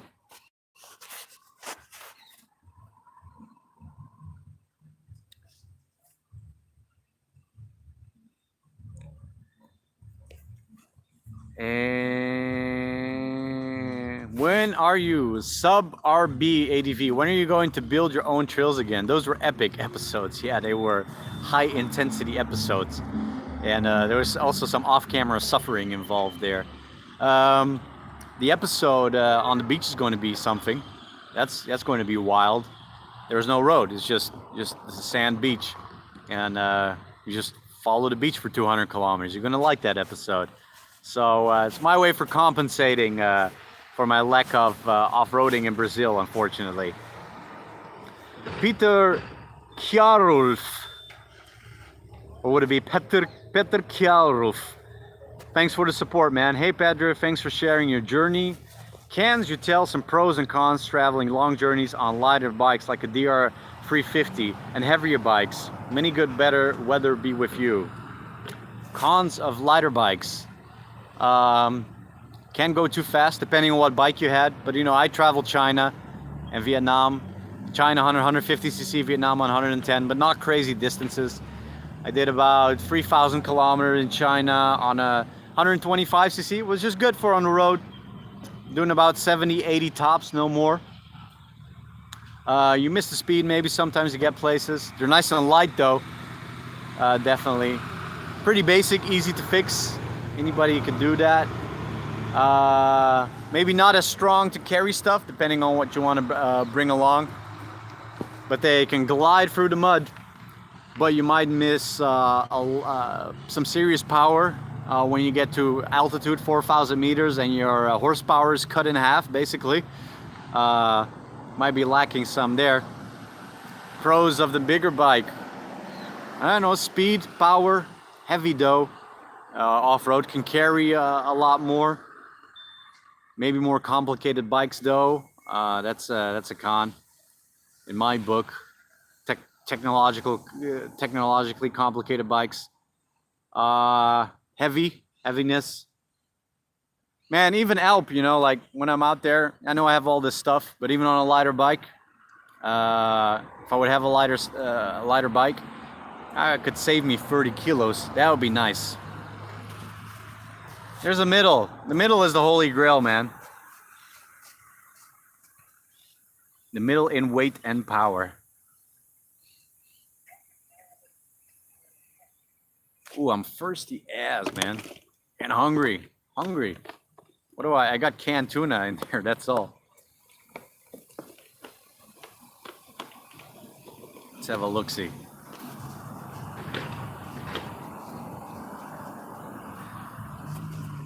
Sun's going down, by the way. Want to see the sunset?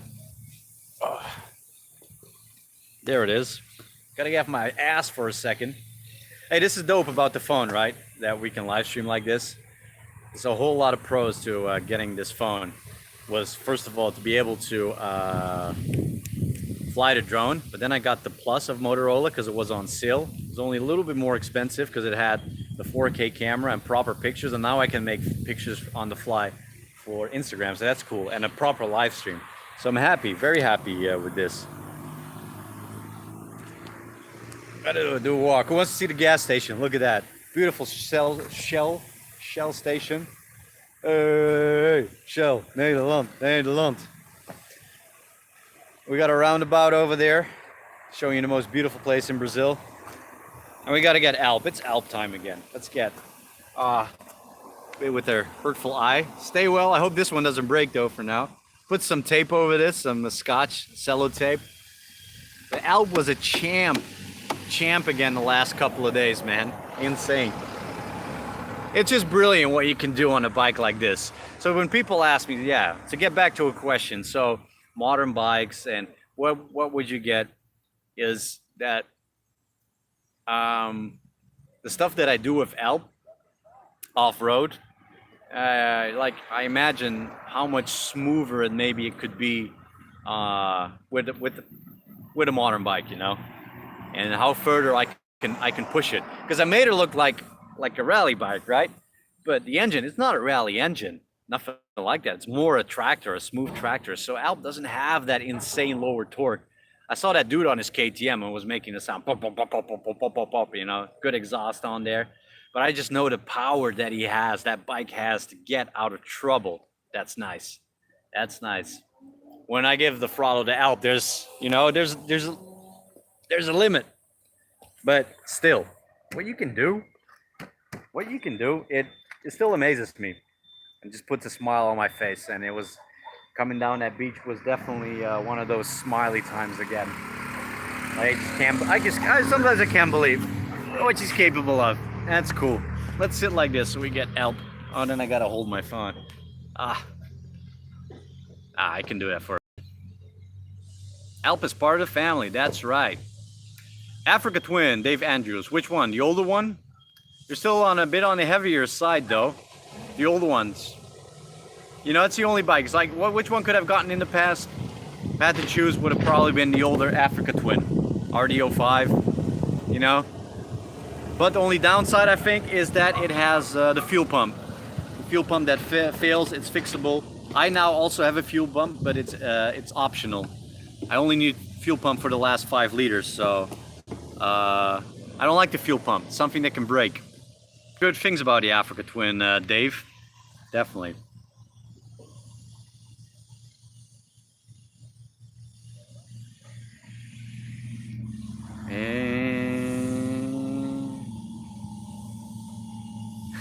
Dave Andrews, looks like a Shell station in the USA. Hey, you know what I've learned? Almost all stations look alike, man. Except in Japan, where you have stations where the hoses come from the ceiling. That's really dope. And these colorful, and these machines, you approach them and they go, don't quote me on that. Watashi wa no hongo desu ka? Oh, desu. And the machine starts talking to you. That's cool. Japan had the most alternative fuel stations. That was cool. Ed enters. Thanks for the support, man. Gemdi, Ducati Scrambler. Which one? Can't picture it right now. Can't picture that the bike. All I have right now is the one Julio had from Texas. Remember him? Bolivian salt flats. Damn. Was that that's almost a year ago already. Time. Stupid time, man. Ducati. How many miles on Alp? Ian Porter asks. I can tell you. Kilometers I can. About close to 200,000. Tenere 700 is dope looking as, isn't it? Tenere is dope because they made it look like a Dakar bike, I reckon. Arneroda, Alp is part of the family. Absolutely. What's all this talk about other bikes, man? If I ever do change a bike, oh my god, that would be a shit storm, wouldn't it? It's like breaking. It's like become one of those vloggers, you know, that have like a breakup video. This is our video. We're very sad, but we're smiling because we're doing this together. But then with the motorcycle. But Alp will always be there. Alp's going nowhere. Always there. Like I'm saying, she'll always be there. Is like I'll keep Alp. Utah Bones, are you coming to America? Yes, man. If all goes well. Gem D, did you ever think of making merch? Yeah, no. Just because it's another thing to add to the list of what's that? The chain of production. And I don't know if that's something that I can really. No, for the longest time there was something that I couldn't invest money in. I know you don't have to put that much money in, but for a long time that was something that I couldn't really think about. But it has been more on my mind, especially because people ask about it. People keep asking about it, and there's maybe one or two designs, maybe a cap, I don't know, or a t-shirt, basic, right? But there's something that I could do with that. Yeah, I know there's websites for that nowadays, and they take most of the logistics. You got to make designs, but you know the process to define, make sure something's quality. There's so much crap out there, from what I understood. But it's something that will happen. But I think it's something because some of you out there would enjoy it. I could make something with the standard, you know, what basic stuff is, to put a quote on there. There's one or two quotes I have in videos that people liked, like the one, the Calamity quote, right? Or the Alp, the logo that I have in the intro with Alp. Run it by a graphic designer who can clean that up and make it something nice for a t-shirt. Yeah, it would be dope. I think you would enjoy that. T-shirt which says support crew for Patreon people. Mota, yeah, support crew. Yeah, they would be that. Mota, support crew. There's stuff in my head. But first to Patagonia. Andres Alvarez, nice beaches in Uruguay too. What's the plan there? I'm probably going to hit the coast mostly, but we'll be quick through Uruguay, I reckon. I want to check out some forts, Portuguese forts. That's cool. I like that, history-wise. Let's see. Alp é refrigerado en aro líquido. Liquid cooled. Alp is liquid cooled.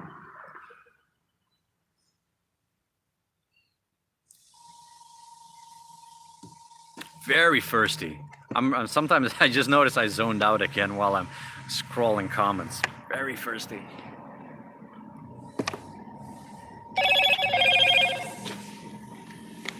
No frontiers.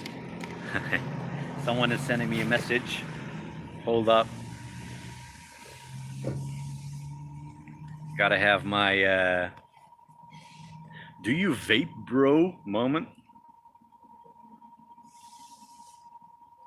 Let's scroll some more messages.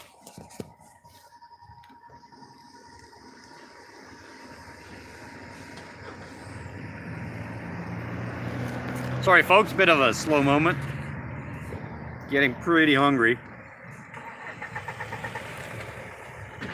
I would buy a Make Alp Great Again t-shirt. Philip Nyland. Yeah. Cheers, man. I watched everything, you know, like I made it. I've rebuilt Alp.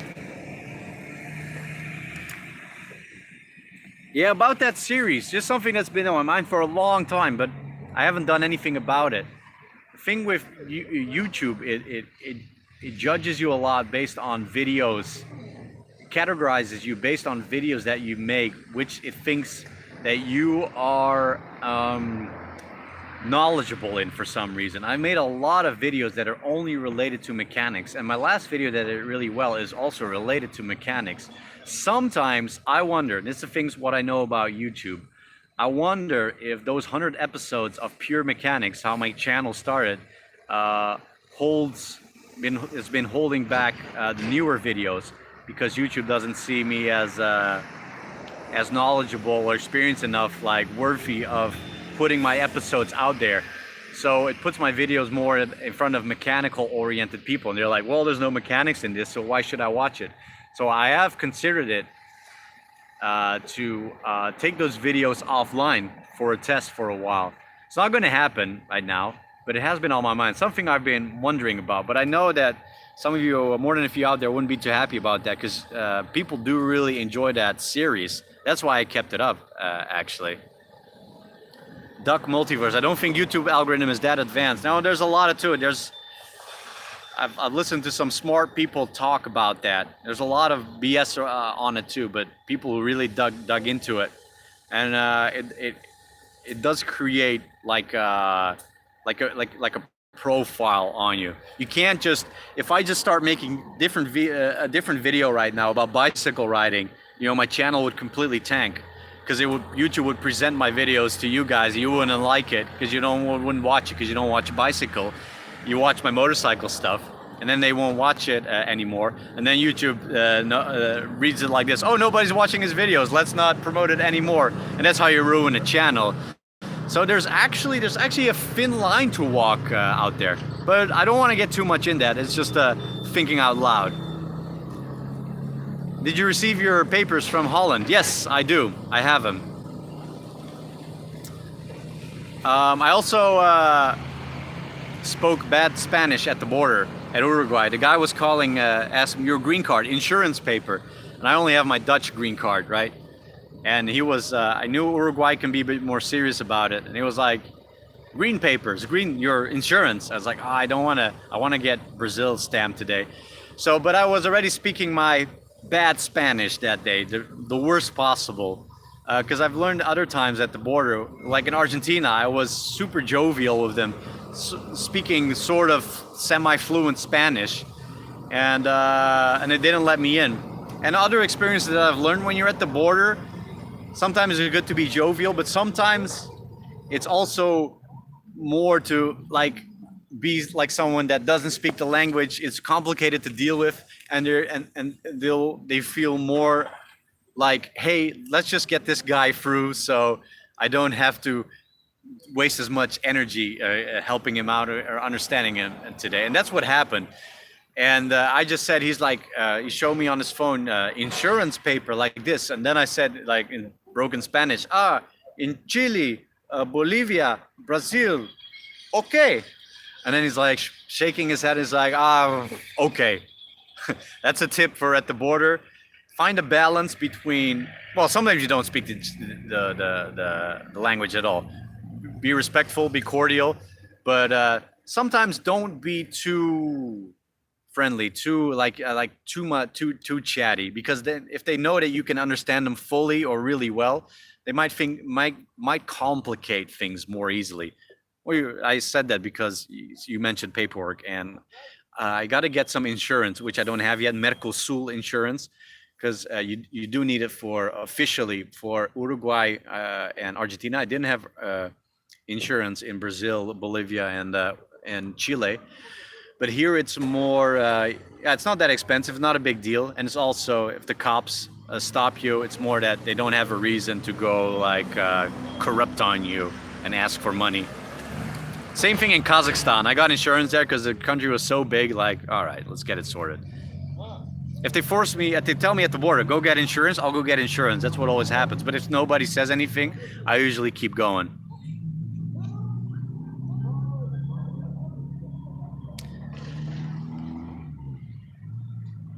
Hi Pedro, yesterday I rode on ice snow, wasn't really expecting it. Did you ever drive on ice or snow? Was really scary, Damien.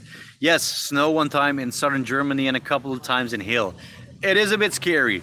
Especially hill. Hill feels a bit funky, the big hill stones. It feels, am I on ice? Am I not on ice? What's going on here? It's like iced version of rain. Iced version of rain, what did I just say? It's somewhere in between snow and rain.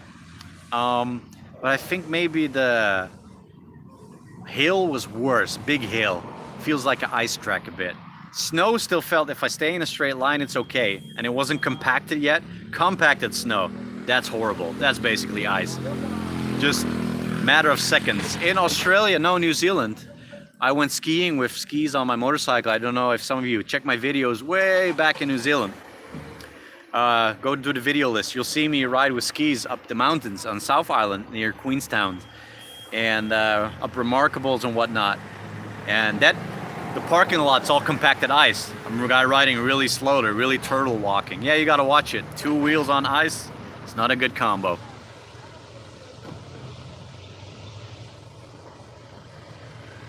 Let's see, let's change the finger. Let's put it here again. Let's put it here. All right, people. We're about 140 minutes in. I'm not gonna let this go past 2 hours. Getting a bit cold. I'm having a blast though. I also want to get some jantar, and get a place to stay. Probably going to stay at the same place. Still in Brazil, but I'm officially in Uruguay.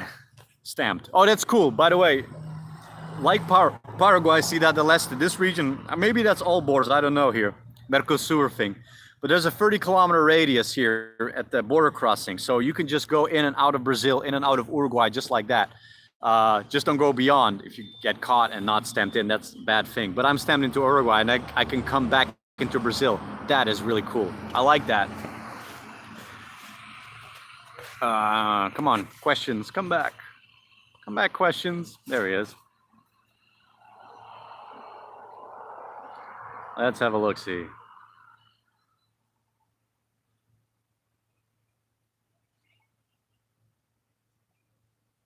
GMD about the YouTube algorithm. Well, I hope you're right. But I've seen a lot of data in the past from experience by now, and you get to see what works and doesn't work. João Gonçalves. I actually watched that series a few weeks ago. Dope, man. Make Alp great again.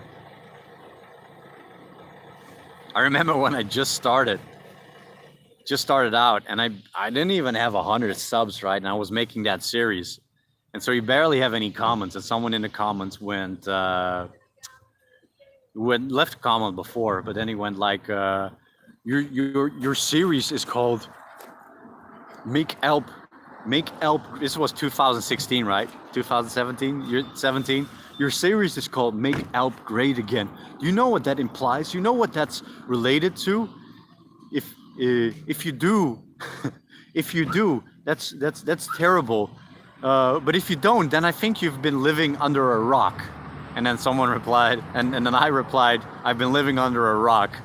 And that's when I could visibly see I lost a sub that day. I was making a big deal about my series title. But hey, it was too perfect. Make Alp great again. MAGA. Steve Davies, heading for the Turkish-Greek border Monday, along with several thousand Syrian refugees. Should be fun. Stay safe, man. Oh yeah, they're sending a caravan, right? Turkey's sending a caravan to Europe. Well, enjoy Turkey, man. Turkey's dope. Istanbul. Woo, what a city. I don't know how far into Turkey you can go, but East Turkey is top. Beautiful. If you're going that far, might as well try out northern Iraqi Kurdistan. That'd be sweet too. Beautiful place. Doesn't take long to ride it, man. Can do it in a few days. Amazing people. Speaking of amazing people, Middle Eastern hospitality. In Shui, everything's really expensive. The room I stayed didn't even have internet and breakfast, but it was it was 80 reais. Normally you get a lot more for that. Also parking. So I wanted to park it in the same street at a parking lot, paid parking. They wanted 30. That's what they ask in Sao Paulo, man. That was crazy. So I left, and I found this place, this restaurant, this Arab restaurant, Egyptian restaurant. They had a big parking, gated parking space, and I asked the worker there, hey, can I park here? And he says, I gotta call my boss. He called his boss, and he says, hangs up, and he says, boss says it's courtesy of the restaurant. Just park it here. How amazing is that, right? One place, hey, 30, and I knew they did it for 25 because somebody told me, but they upped the price. And, and then the difference is one place, here, just park it, man. That's that world sometimes, you know, this contrast. Like the difference between motorcycle stores that just want to make money off you, right? You come in and you already know from experience, the worst is when you don't know, you're still naive about it. They just want to sell you stuff, you know? Yeah, here, buy the most expensive chain loop for no reason, even if you don't ride the dirt, you know? Just like that. Or the kind of store there you go to and they're like, they're helpful, they're cool, and you know they're not trying to swindle you into everything. Like a personal touch. The same that applies to the stores, the same applies sometimes with life and traveling around. You learn to appreciate those moments and you recognize those moments, you know. It's like, yeah, just put your bike here. Brilliant. I even asked your boss how much he wants for it. He didn't want to think.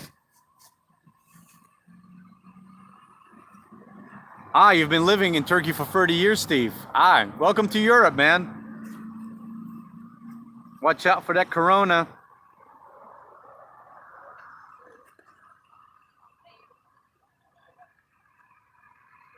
Let's see.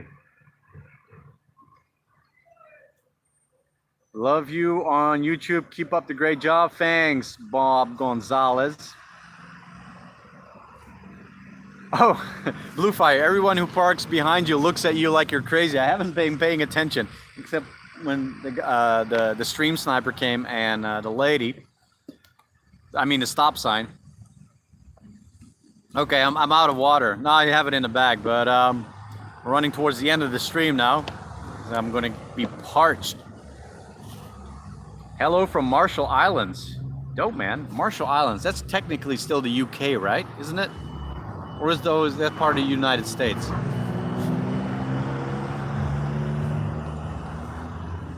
Are you going to ADV La Posta in Azul, Argentina? Manuel Festoli. I don't know, man. I haven't heard of that. Is that in the Salta region? Is that... If it's gnarly by the Cordillera or up north, then yeah, because we're going to have some fun there, man.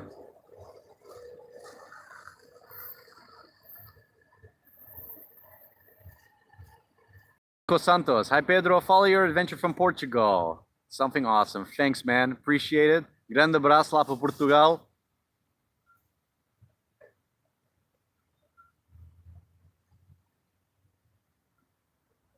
Dave Andrews. Video if your foot stuck under the bike was hardcore. Just thinking about filming in that situation as it was pretty dangerous. Think about carrying a bar to lever under the bike in that situation. Yeah, first of all, it's one of the reasons why I put the camera of the helmet on the chin strap, because I would find myself in situations where the only way to record, was to take the GoPro, only way to record was with the GoPro. So at least to get a full frame image. So that was easy, you know, take the helmet off, put it down. But my foot is hurting as a mofo and the voices in the back of my head is going, I hope you're not stuck forever, bro. But yeah, put the camera down and hope for the best. You know, that's real shit, you know, that happens. I'm just gonna grab my power bank.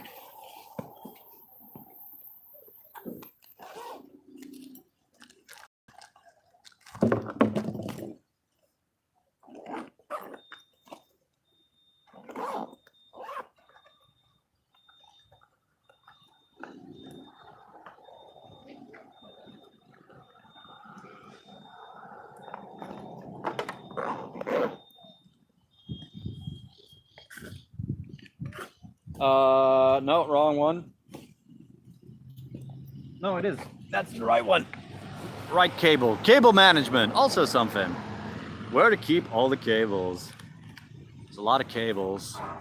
My ghetto eBay China 5-year-old power bank. They look so sleek and modern nowadays, but this one's still growing strong. Let's get you hooked up. Here you go. Fresh juice.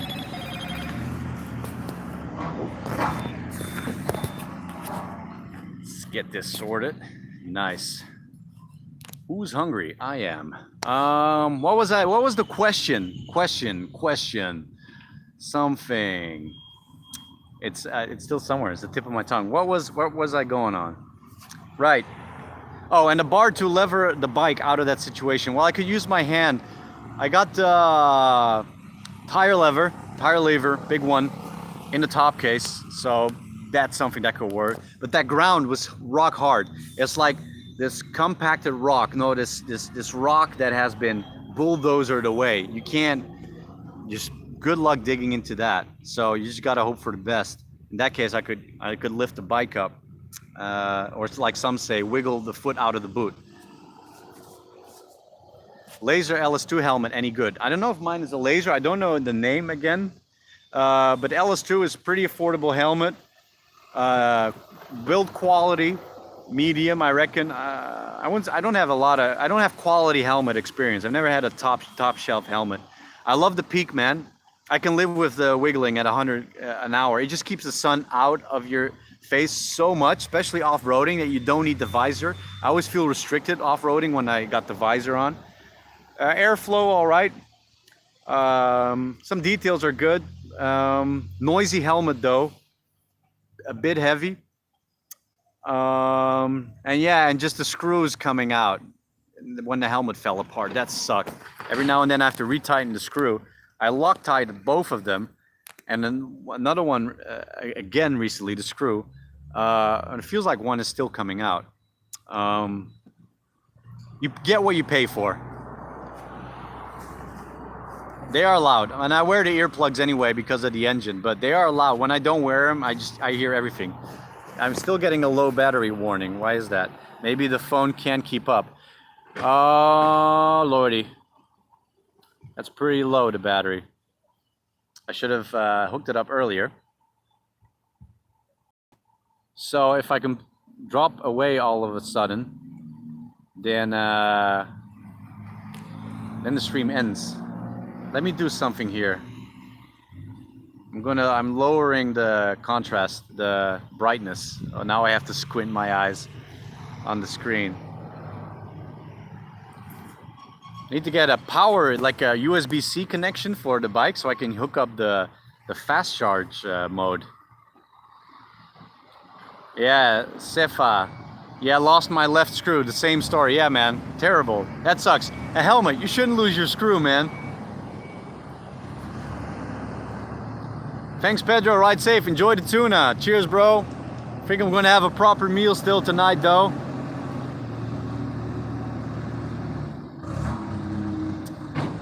Alright, folks. It's almost 2 hours anyway that we've been doing this. Add the Junes to that, 2.5 hours. The battery is not coming up. It's showing low battery, so it's going to crap out at one point.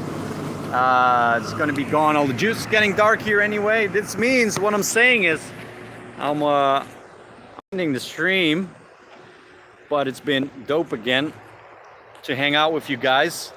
One day I'll show you. We can do it at the beach. That would be nice. Nice place. I want to do this more in nice places, you know.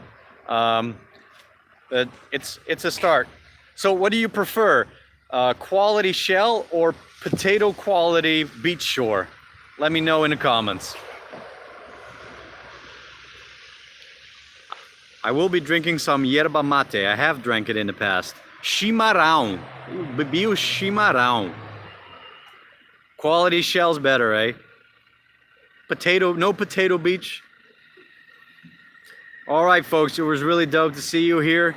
Videos dropping probably next one Tuesday. More drone stuff coming. Look forward to the beach stuff, man. I'm meeting people, quite a few people, nice people along the road. Those are going to be the build up to Patagonia. For me, this is the start of Patagonia, by the way. This is for me. This is tomorrow. It was supposed to be happen today, but the day got away from me, and we did the live stream. Tomorrow, it's like that is Mission Patagonia. Patagonia focus all the way, and I'm happy to take you guys along for that ride. And also thanks to more than a few of you out there who made that possible. Let's not forget that. All right, people, thanks for hanging around with me, and take it easy. I'll see all you soon enough in the next stream, and I'm going to get something to eat. Tengo hambre, fome. All right, take it easy. Ciao. Exit. Ciao. No, you hang up. No, you hang up. No, you hang up. No, you hang up. VMAX! See ya!